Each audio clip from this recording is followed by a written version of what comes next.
Hey everybody, it's episode 172 of the Twilight Zone. Last time, we had a spooky lighthouse that always pointed north, and there was a doctor. And his job was to fix the lighthouse.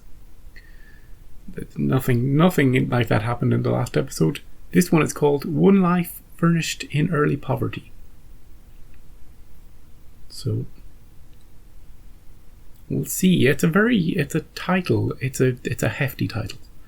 There's a lot going on in that title, you know? It's not just a simple, like the last episode was called The Beacon, you know? Pretty simple.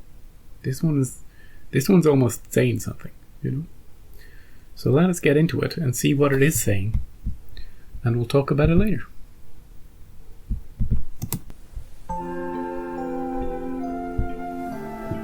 Hey, Buster.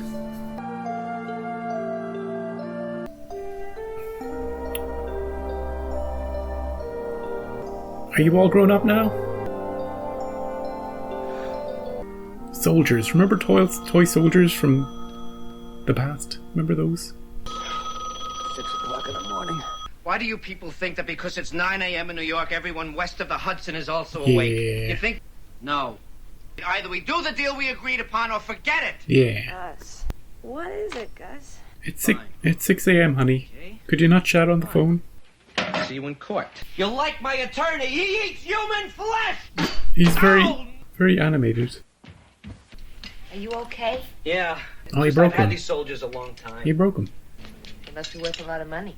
No, they cost about a dime a piece. Used to bury them in the backyard and dig them up later. It was like finding buried treasure. That's kind of cool. They're just a bunch of toy soldiers. You can always buy some new ones. But they don't make them anymore, right? Hey. Okay, these two presumably are married. He has toy soldiers in the bedroom. This is the first time they're talking about them? This is the first conversation they're having about them? What? Those would be the first things I'd be saying. What's the deal with the toy soldiers there? First time I was in this room, I'd be like, well, what's the deal with these? Suddenly he's talking about he's burying them. He's talking about his childhood as if this is the first time they've ever met. Maybe it's a one-night stand. Maybe it's the first time she's been here. If I find out these people have been married for any more than 2 months, I'm going to be shaking my head. Gus. Yes, honey? You know, I really liked your lecture last night. And I really do. Yeah, I know. You've got all my books. Ooh. I do have all your books. Maybe they're not married. I have to go. Maybe it is a one-night Go stand. where? Ohio. What's in Ohio? He had to go back. It was that simple. He's going to dig up his yard. Back to find the turning point which had set him on the road to success. Oh, I know what this is.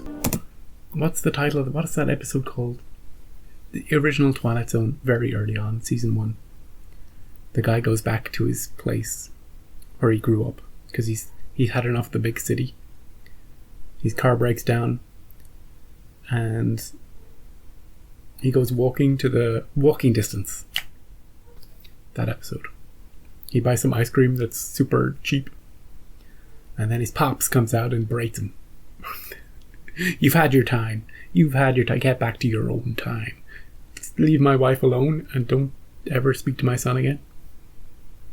Could be a retelling of that episode. I presume he's going back to try and find some soldiers to replace the one he broke. And I don't think she's his wife. She talked about having all his books. Seems like he's a writer and she's a super fan. That would explain why she doesn't know about the soldiers. Is returning home to the Twilight Zone. Oh crap. He grew up in the Twilight Zone. No wonder he's so messed up. Is this his abandoned home that nobody lives in anymore? Go around out back. Start digging.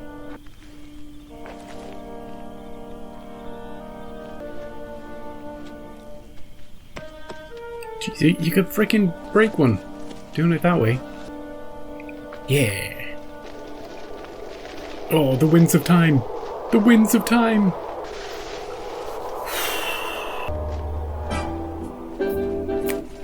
We're back, folks. We're back.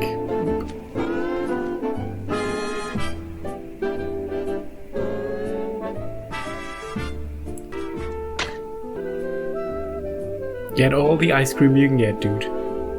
Get it all. Mr. Bagley says you took the comic book without paying for it, Gus. Why do you do this to us, Gus? Because we're poor. People think we can't afford to buy you anything. Mm-hmm. How do you think that makes us feel? But they're right, though, right? I won't do it again. You won't do it again! Nope. You know what I have to do. Oh, the belt. The belt. If you hit me with the belt, I'll do it again. I'll do it again 3 times. 10 times. I'll keep doing it. I'll become a criminal, Pops, if you hit me with that belt. Quit it.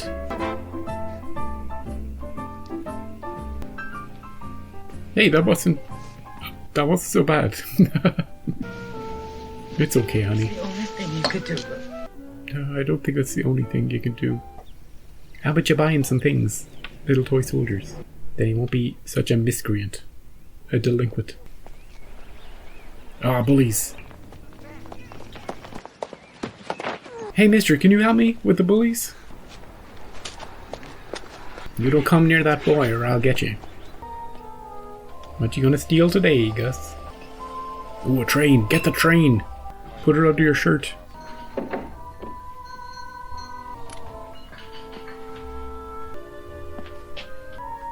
Can you buy me some, mister?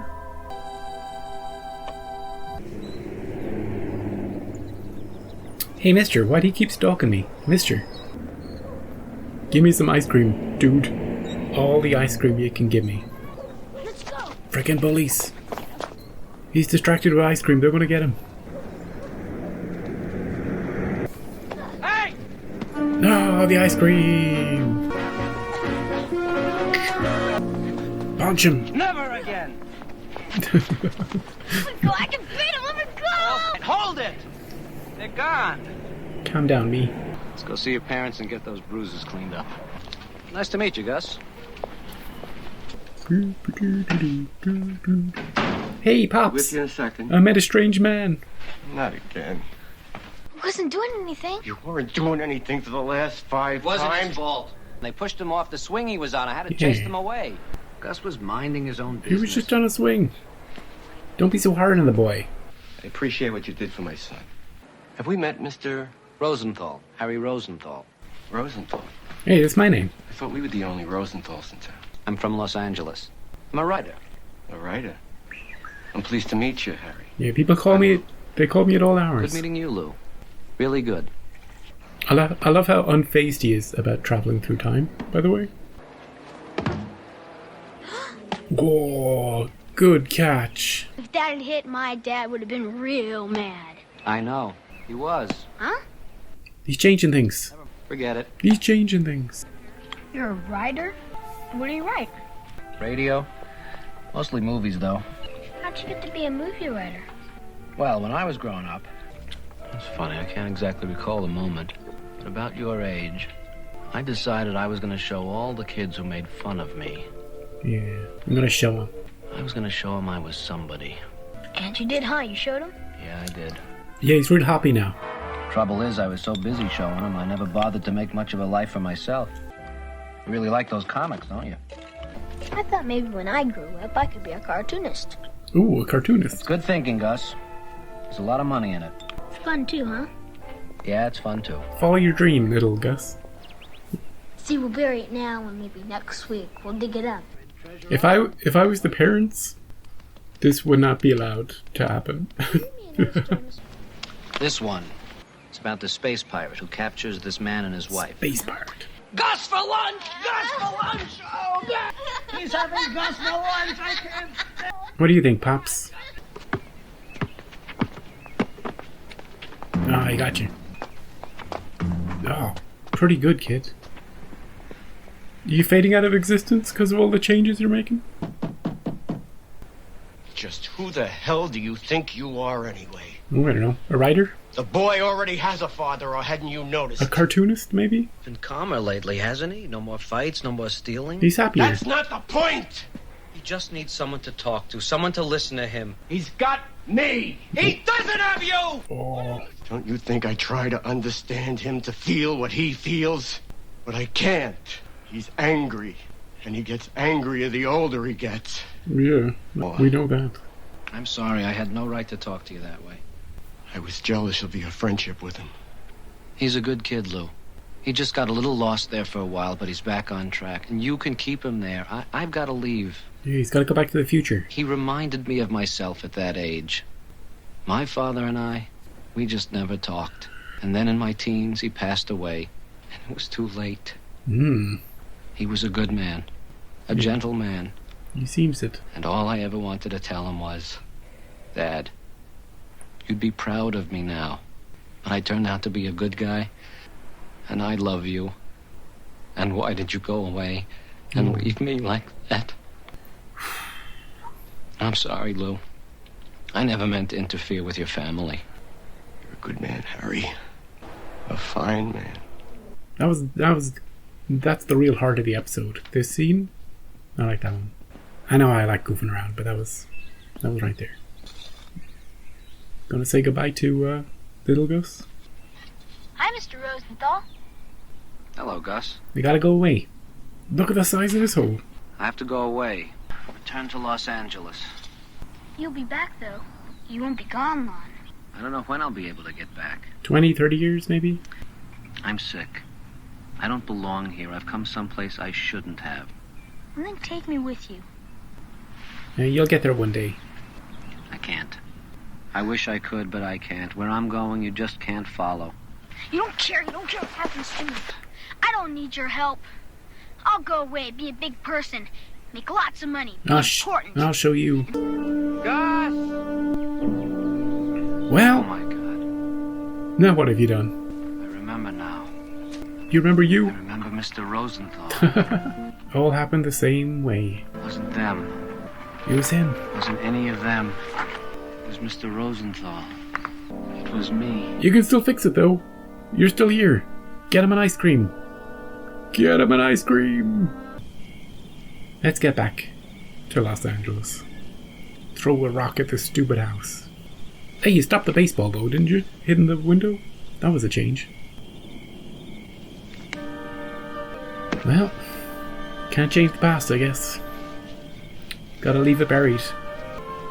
It's rather bittersweet how we spend so much time trying to justify ourselves to the shadows of those who are long gone. Yeah. And even if they were alive, would they remember? Would they recall what they had said or done that made you spend the rest of your life proving yourself? Probably not. And if you could go back, wouldn't you learn that you were always the master of your fate? Where to, pal? To the airport. Jack? You're Jack Wielden. Yeah. Hey, You know me? Yeah, we used to be friends. You used to bully me. No. You used to bully me. And if you learned that great truth, wouldn't it free you of a useless burden? Dead cargo from the Twilight Zone? I don't know, voice. I don't know the answers to your questions. They're good questions, but I just don't know.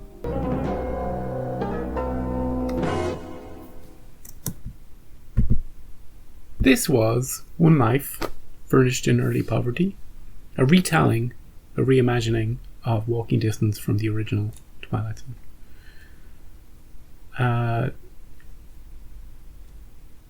I really like that there was ice cream in it. It's one of the few things I vividly remember from that episode, so I'm so glad that they had a little scene with ice cream.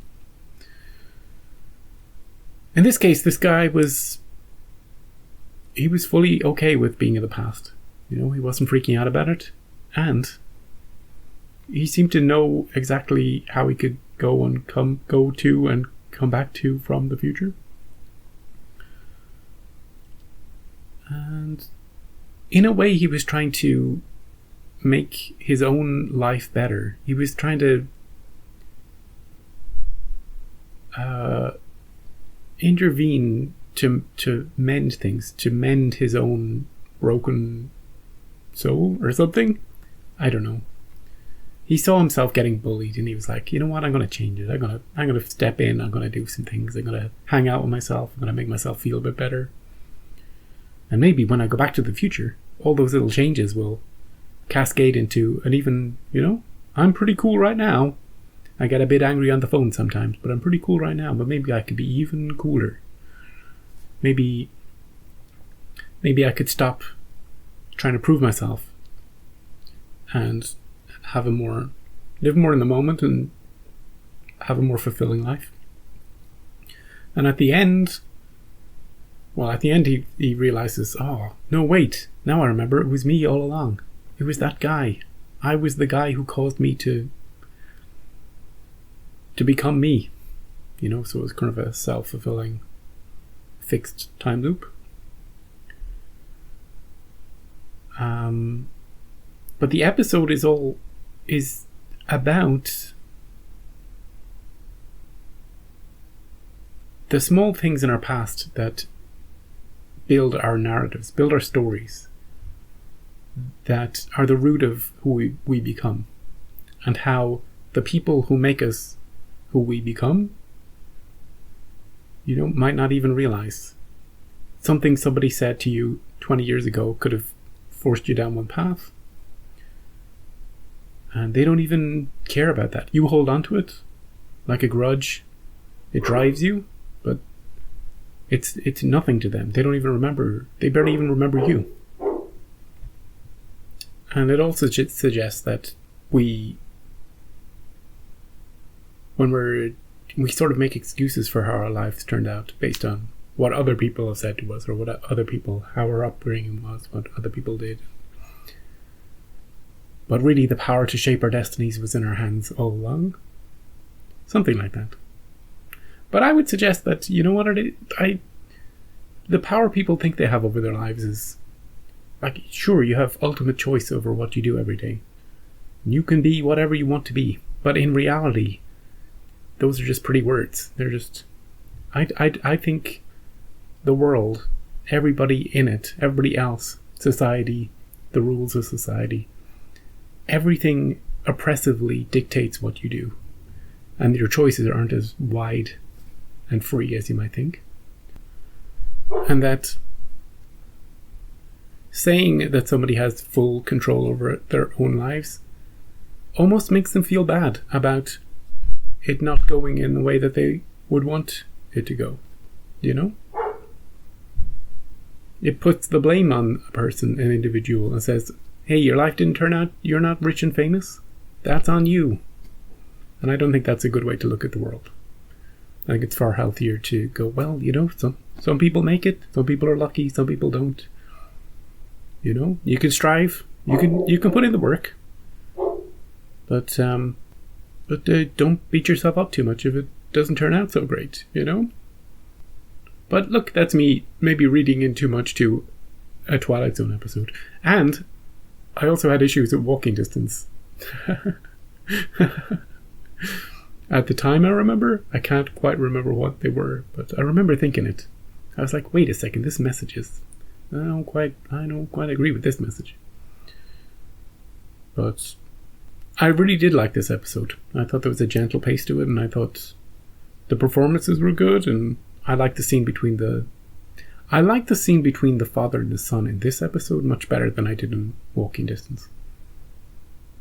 It was really, there was something heartfelt about it, and the way Gus, or Harry, as he was calling himself, told his father all the things he wanted to tell him. He let it all out. That was a great scene. So yeah, I enjoyed this one. The opening was odd, but I enjoyed it. Anyway, that woman, not his wife. Just a fan of his books. Just to show that he's got a life. He's successful financially, but he maybe not personally, in relationships and that sort of thing. Maybe that's one of the things he wanted to change with his younger self. Not to be too focused on showing the world. Maybe. But yeah, I like that one. Next episode is called Her Pilgrim Soul. Oh, that sounds like we're going back in time. Like that episode, remember A Message from Charity? But we'll see. We'll see next time.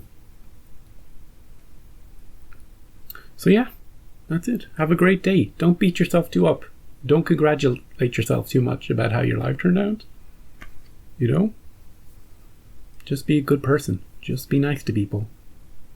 And that's all I'll say. You know?